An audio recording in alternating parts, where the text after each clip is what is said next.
Hey everybody, headed to Walmart to get the oil changed.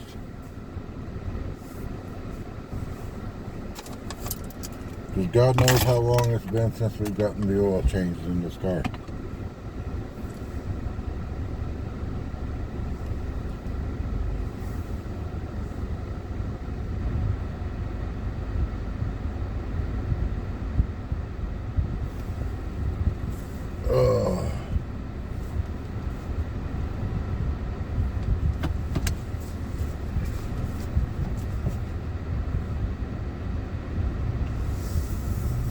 Gotta stop up here at the dumpster, throw a bag in the trash. Take the next left toward South Orange Grove South, then turn left onto South Orange Grove South. So let's get the trash thrown out. Okay, trash is done. Damn bag ripped. Never fails. So we are off to Walmart, and not the normal one that I go to. This is the Walmart on Stapley. Turn left onto South Orange Grove South, then turn left to stay on South Orange Grove South. And I know somebody's gonna say, "Why don't you just change all Take the next left to stay on South Orange Grove South, then turn yourself?" right onto East Broadway Road. It's not worth it to me. I've had the oil changed at Walmart for years. Never had a problem. Take the next right onto East Broadway Road. And I know it's like, well, it's the first time for everything. You can mess up an oil change at home. You cannot, do the filter right or do the plug right. I just don't see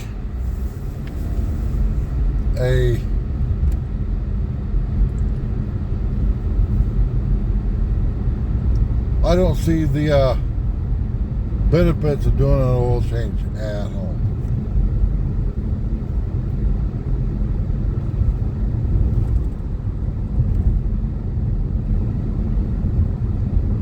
And yes, I'd be saving money a little bit.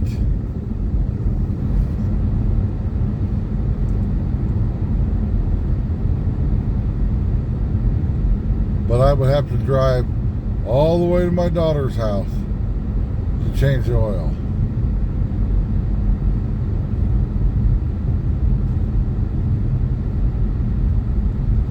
Nice Dodge Ram. And it's a popo.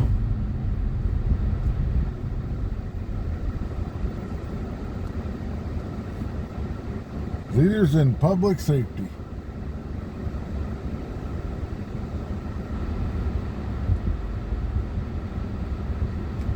It is 82 degrees.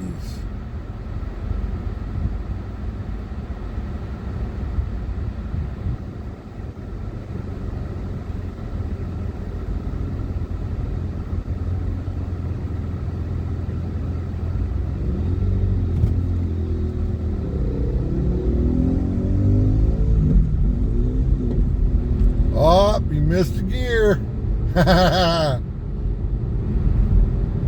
Bro, what is going on with you and that bike? He's missed 2 gears.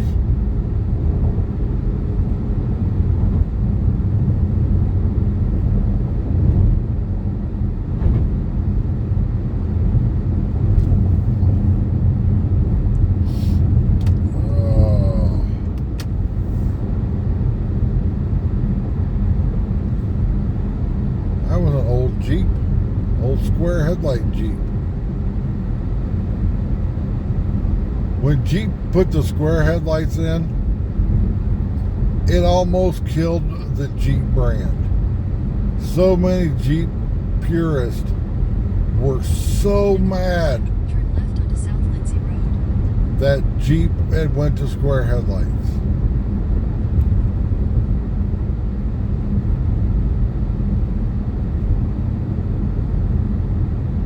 Like even now, people won't buy Jeeps with square headlights. At the light, turn left onto South Lindsay Road. I've even heard people say it's not a real Jeep. It's got those damn square headlights. So who cares? You don't know because you don't own a South Jeep. Lindsay Road for 2 miles. I guess not.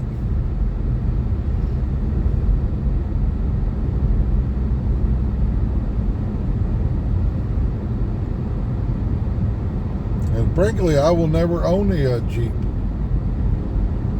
Because even if you got the baddest Jeep out there, you know, the Rubicon, take it to Moab and run trails just how it left the dealership and see how awesome your, what, $60,000 Jeep is.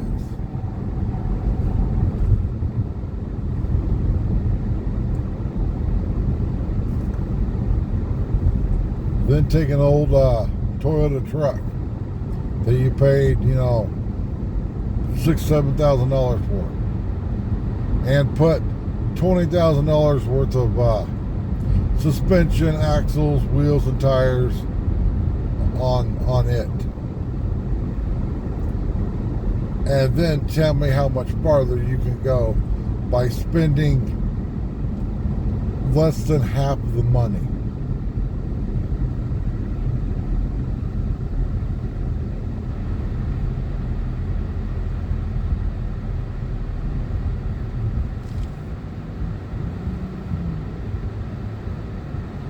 It just doesn't make sense to me. And even the Jeep owners in the off-road community are all like, if you want to make a Jeep good, you got to put Chevy parts in it.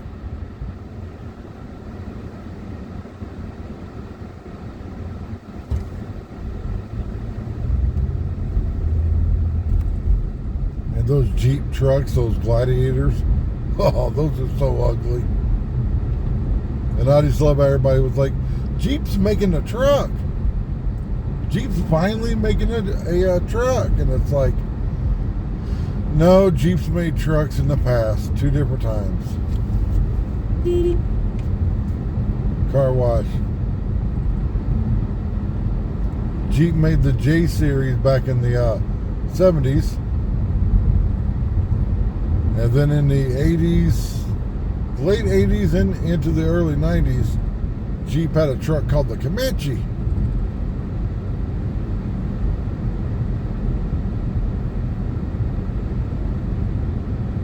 So the Jeep Gladiator is the 3rd attempt of Jeep making a truck. And I live in a very large city. And I hardly ever see a Jeep Gladiator. Mile, turn right onto East Baseline Road. Now, when they came out, oh, everybody and their dog had a Jeep Gladiator because it was a new thing. But now, you hardly ever see them.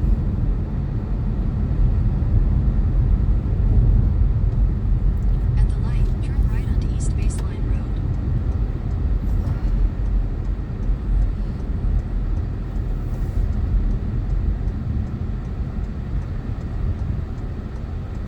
And I think the reason is that people are trying to mix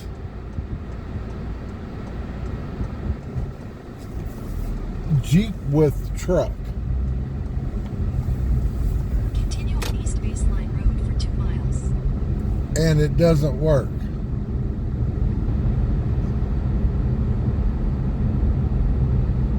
If you want a Jeep, get a Jeep. If you want a truck, get a truck.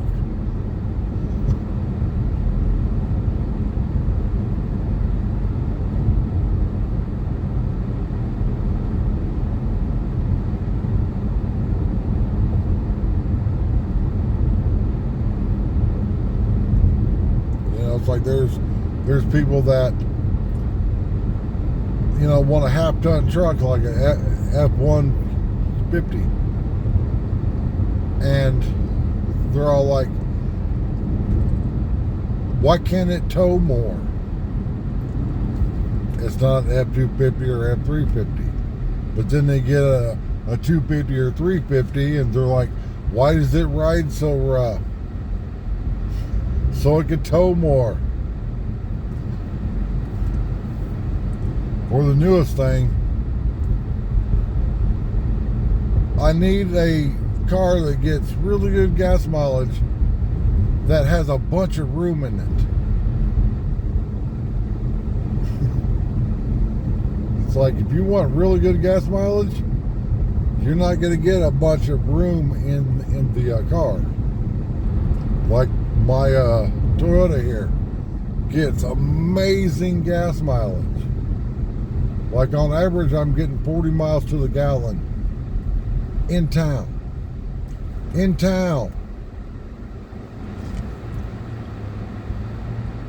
But there isn't a whole lot of room in this car.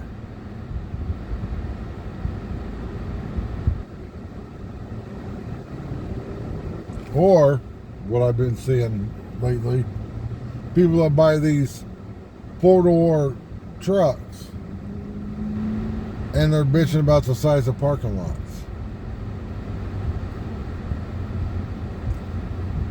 It's like, look around, Billy Bob. Not everybody's driving a great big F-250 as their normal vehicle.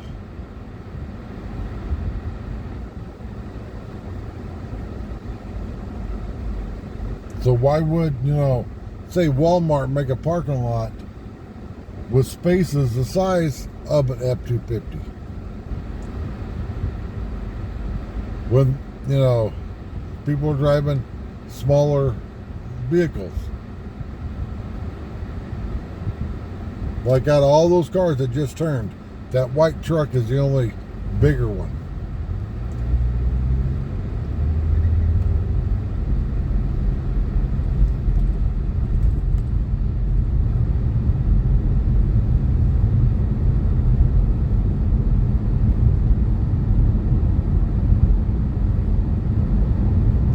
I was watching a video the other night and they were talking about enthusiast cars and how car companies need to start making more enthusiast cars.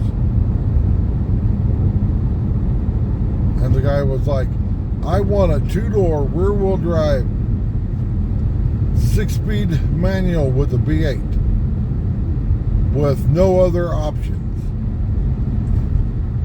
That car is only going to sell to like a half of a percentage of the people that are buying cars. Just because you want it doesn't mean that it's going to sell. It's going to sit on the dealership lot and not sell. And even if they did build one, the people that want it want to be able to buy that for $20,000.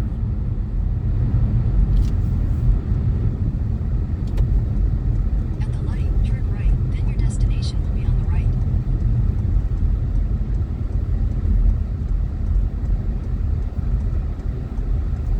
That's just how it is anymore. Why would a car maker build a car that ain't gonna sell? Why do you think there's SUVs everywhere?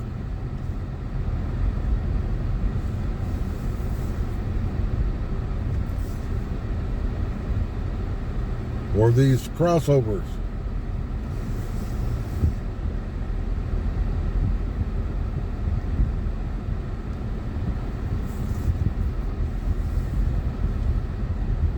Why do you think car manufacturers have stopped making sedans? Because they don't sell.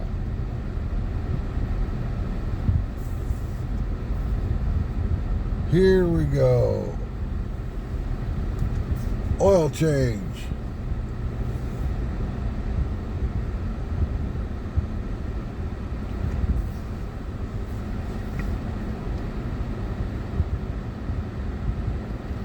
So, thanks for watching, everybody.